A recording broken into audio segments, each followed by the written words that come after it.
Adam's Run. It was late afternoon when Adam Helmer finally made it to Fort Herkimer. The sun was setting, casting a bloody shadow over the valley.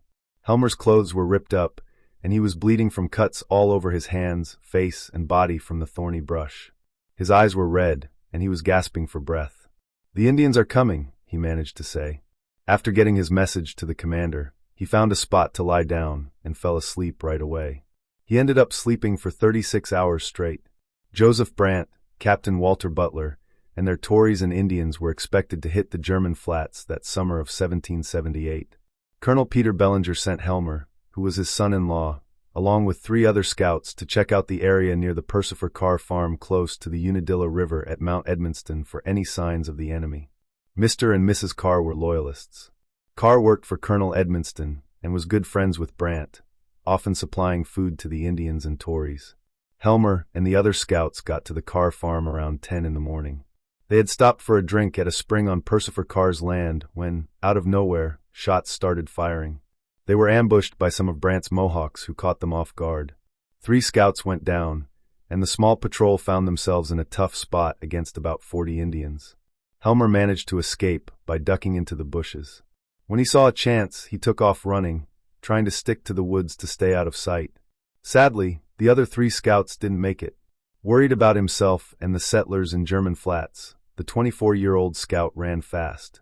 Helmer was about 5 feet 10 inches tall and weighed around 175 pounds. His life outdoors kept him in shape. He ran west of Canandaigua Lake, steering clear of Tunnicliffs, who were also friends with Brant and the British, and avoided the trail he and the other scouts had taken. He dashed across fields, marshlands, and through the brush.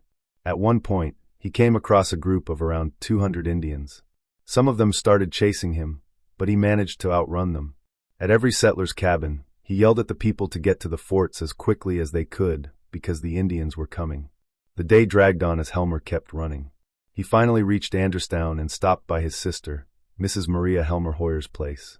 She offered him something to eat, but he turned it down, worried it would make him cramp up. He did swap out his worn moccasins for a new pair, though. After making sure his sister and her family were heading to the fort, Helmer took off toward Columbia to spread the word. He eventually got to Fort Herkimer and reported that Brant and his Indians were on their way. Thanks to Helmer's warning, the German families living near Fort Herkimer and Fort Dayton packed up their homes, livestock, furniture, and crops and rushed to the forts for safety. Brant and Captain Butler had around 152 Indians and 310 Tories with them.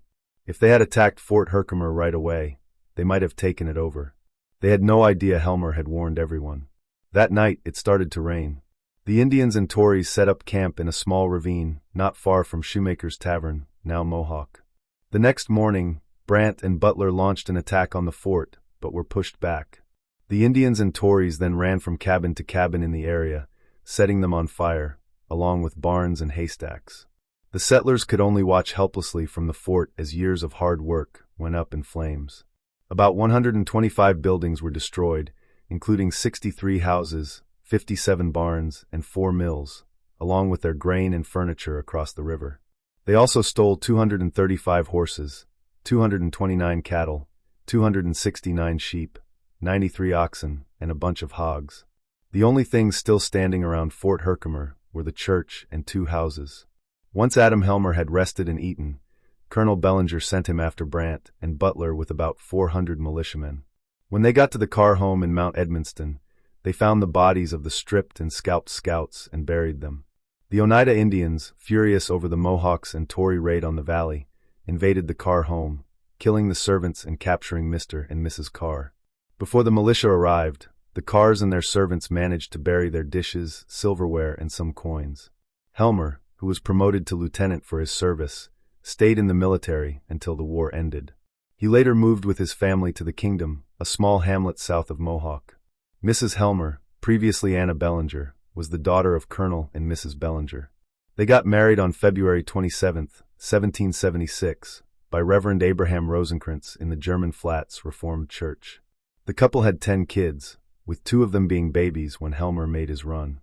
Because of his military service, the government gave him a soldier's grant in the town of Victory, Cayuga County. In 1804, the family moved to the town of Brutus and built a cabin. Lieutenant Helmer, his wife, and some family members are buried nearby. A monument honoring the famous scout was dedicated in September 1937 in the churchyard of the old Fort Herkimer Church, celebrating his legendary run that saved many settlers' lives.